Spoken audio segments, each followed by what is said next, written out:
Metre stick is pivoted at its centre, ठीक है, ये सेंटर है।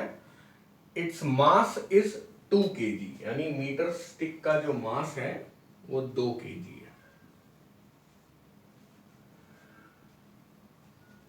And a force 4 newton is applied on it so that it can revolve in a horizontal, मतलब ये ऐसे revolve कर रही है, circle. Find its angular acceleration and angular displacement after 2 second if the rod was initially at rest. तो angular acceleration तो constant होगा, वो 2 सेकेंड पे नहीं डिपेंड करेगा, लेकिन डिस्प्लेसमेंट हमेशा हर टाइम के साथ चेंज होता रहेगा।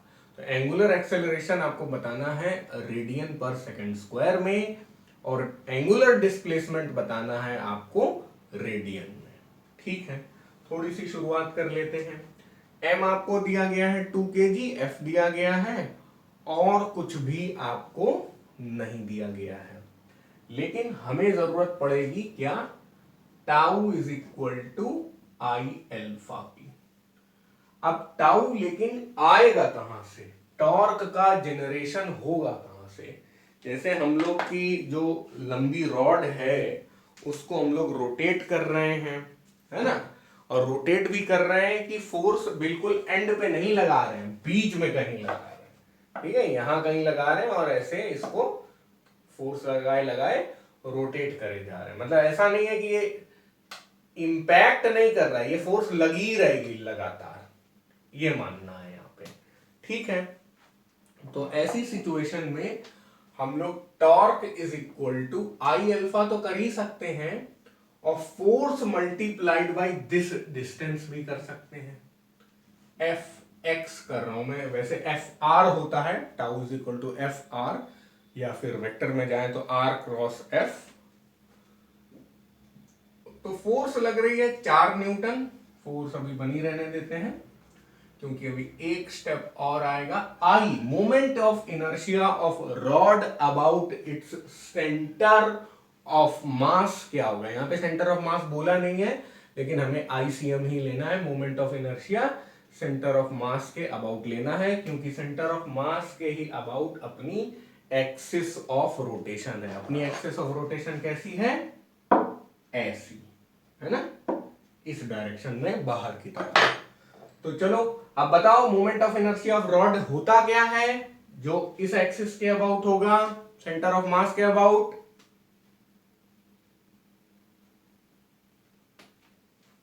नहीं बताओगे, चलो मैं बता देता हूं। M L square divided by 12। Alpha, alpha हम लोगों को कैलकुलेट करना है। अब सारी वैल्यू रख दो, एफ की जगह रखो 4, एक्स की जगह 25 सेंटीमीटर है, 25 डिवाइड बाई 100 रख लो, एम की जगह 2 रख दो। एल लेंथ ऑफ रॉड आपको नहीं दी है क्या, नहीं नहीं दी है, मीटर स्टिक बोल रहा है, तो L is equal to 1 metre दिया हुआ है। तो 1 स्क्वायर डिवाइडेड बाई 12, एल्फा आ गया यहां। ठीक है, तो आप देखिए 25 चौको 100, ये और ये तो ऐसे ही कट जाएंगे, इस तरफ जाएगा 12 डिवाइडेड बाई 2, एल्फा हो गया, और एल्फा आ गया 6 रेडियन पर सेकेंड स्क्वायर। अब ये अल्फा आ गया है, और आपको बताना है कि भाई एंगुलर डिस्प्लेसमेंट क्या होगा 2 सेकंड के बाद। एंड ये भी आखिरी में बोला है the rod was initially at rest. तो theta is equal to omega t, omega naught t plus half alpha t square. Release from rest है, यानी कि ये आइटम जो है वो हो गया 0। तो थीटा इज इक्वल, अरे यार ये वही है, S is equal to U T plus half A T square का दोस्त। एस की जगह आ गया थीटा, मतलब डिस्प्लेसमेंट की जगह आ गया एंगुलर डिस्प्लेसमेंट, ओमेगा यू की जगह आ गया ओमेगा नॉट, यानी कि इनिशियल वेलोसिटी की जगह इनिशियल एंगुलर वेलोसिटी आ गया, टाइम तो वैसा ही है, और एक्सेलरेशन की जगह एंगुलर एक्सेलरेशन आ गया जो हम लोग निकाल चुके हैं। 0 प्लस हाफ अल्फा की जगह 6 और टाइम 2 सेकंड दिया गया है ना। इस वाले केस के लिए t is equal to 2 second है, क्योंकि जो हमारा अल्फा है वो टाइम पे डिपेंड नहीं कर रहा है, तो इसलिए 2 सेकंड पे यहाँ 2 सेकंड इस पे कोई फर्क नहीं डाल पाएगा। बस फिर क्या, तो ये दो एक दो को उड़ा देगा, 6 इंटू 2 12, क्या चीज, रेडियन। तो ये रहा अपना एंगुलर एक्सेलरेशन, ये रहा एंगुलर डिस्प्लेसमेंट।